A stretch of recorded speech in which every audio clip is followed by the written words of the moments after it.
Yang ke-11 lubsul rida, memakai rida.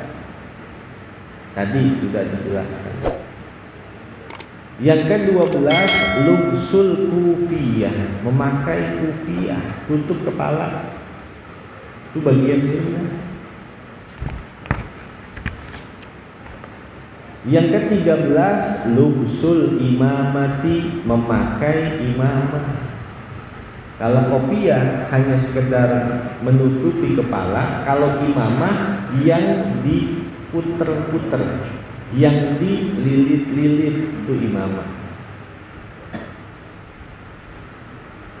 14 at-ta'awudu qabla dukhuli fiha, membaca ta'awud sebelum masuk di dalam sholat.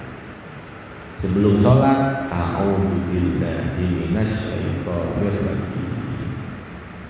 Pakai gamis, pakai sorban, pakai baju yang bagus. Apalagi mau sholat Jumat, duduk dah tuh dekat mimbar. Karena pakai gamis, pakai imamah, pakai sorban, duduk dekat mimbar. Pas lempengan khotib kagak datang. Kata pengurus masjid, ini romannya bajunya udah soheh banget ini.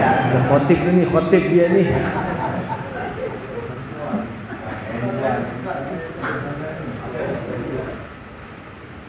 At-ta'awudu qabla dukhuli fiha, membaca ta'awud sebelum masuk di dalam sholat. Sebelum baca usolli fardal maghribi, a'udzubillahi minasyaitonir rajim.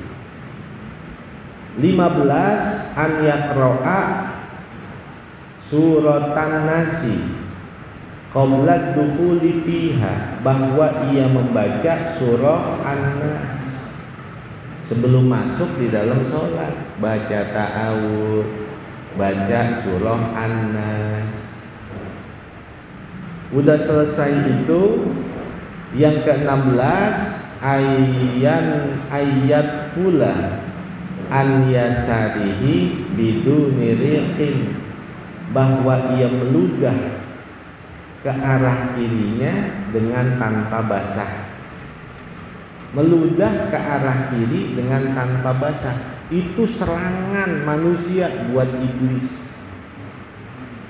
Itu terpingkal-pingkal itu iblis, terpincang-pincang itu iblis, dengan sebab kita melakukan kaifiat itu. Sebelum sholat kita baca ta'awud, lalu baca An-Nas, lalu meludah ke arah kiri bawah 3 kali tanpa basah, timbang seperti meniup gitu. Begitu. Bukan sampai dikeluarin,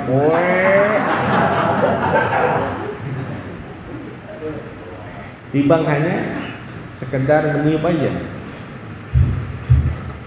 Itu membuat terlukanya setan, itu membuat terlukanya iblis, sehingga dia lemah untuk tidak bisa menggoda kita di dalam sholat. Innas syaitan yajri mini bani Adam majrad dam.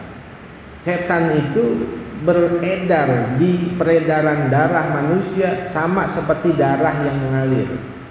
Nanti akan menjadi satu pusat kerajaan di hati manusia.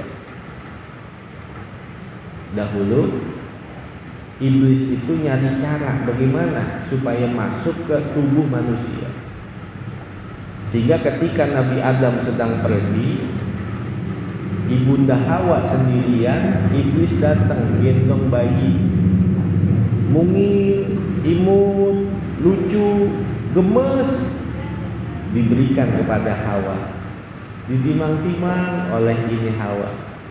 Ini yang ditimang-timang adalah iblis yang berbentuk anak kecil bernama Khonnas, sehingga ada di tafsir min syarril waswasil Khonnas. Khonnas ibnun li iblis, anak laki-lakinya iblis. Itu yang pernah ditimang-timang waktu bayi oleh Ibunda Hawa. Datang Nabi Adam, Adam kenal, Hawa, ini anak musuh kita, ngapain ditimang-timang? Akhirnya sama Nabi Allah Adam dipotong jadi 4, digantung di 4 pohon. Badannya dibelah jadi 4, digantung di 4 pohon. Datang iblis, wahai Hawa, mana anak saya? Dibelah sama Nabi Adam. Tuh, digantung di 4 pohon. Yang namanya iblis nggak bakal mati sampai hari kiamat, karena dia pernah berdoa memohon kepada Allah supaya ditangguhkan umurnya, kematiannya sampai hari kiamat. Allah kabulin. Makanya betapa bodoh manusia kalau dia berdoa sama Allah tapi masih suka berkata, ya Allah, perasaan saya udah berdoa kok belum dikabulin. Itu sepaling bodohnya manusia itu. Iblis laknatullah alaih saja berdoa kepada Allah, Allah kabulin. Masa kita manusia baru berdoa sekali, ya Allah, perasaan udah berdoa ini belum dikabulin juga. Berarti dia paling bodoh, lebih bodoh dia. Bangsa iblis gak bakal mati sampai hari kiamat. Maka tibang ditepokin doang tuh Khonnas, bayinya Nabi, bayi yang ditimang-timang oleh Hawa utuh lagi, dikasih lagi kepada Siti Hawa, ditimang-timang lagi. Nabi Adam pergi, pas balik lihat, lah ini dia lagi. Ngapain timang-timang? Ini anak musuh kita ini. Maka diambil itu bayi si Khonnas, dibakar sampai jadi abu. Abunya dilemparin ke lautan, aur-auran. Datang iblis, wahai Hawa, mana anak saya? No, jadi abu, dibuang aur-auran oleh Nabi Adam. Tibang ditepokin doang, hidup lagi. Dikasih lagi kepada Hawa, ditimang-timang lagi oleh Hawa. Datang Nabi Adam, marah lagi. Akhirnya oleh Nabi Allah Adam dipanggang hidup-hidup. Setelah mateng, dipotong jadi 2, dimakan separuh oleh ibunda Hawa, dimakan separuh oleh Nabi Allah Adam. Datang iblis, wahai Adam, wahai Hawa, mana anak saya?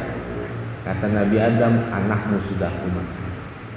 Separuh dimakan oleh istriku, separuh aku yang menghabiskannya. Maka dijingkrakkan iblis. Betapa bahagianya iblis. Apa kata iblis? Wahai Adam, wahai Hawa, sejak awal aku mencari cara bagaimana bisa masuk ke dalam tubuh manusia sampai hari kiamat. Maka dengan sebab engkau makan anakku yang bernama Khonnas, maka apabila manusia itu lalai dari berzikir kepada Allah, maka si Khonnas segera masuk ke dalam tubuhnya, menguasai hatinya, menjerumuskannya, melalaikannya untuk keluar dari jalan Allah Subhanahu wa ta'ala. Itu manfaatnya tuh. Kalau kita ngaji itu kan begitu. Sebelum sholat kita baca ta'awud, kita baca surah An-Nas. Itu dengan sebab meludah ke kiri 3 kali membuat terluka iblis, membuat lemah iblis, membuat terpincang-pincang iblis, nggak bisa menggoda kita di waktu kita sholat. Itu bedanya orang ngaji sama orang yang ngaji. Ibadahnya sama, tapi pahalanya beda.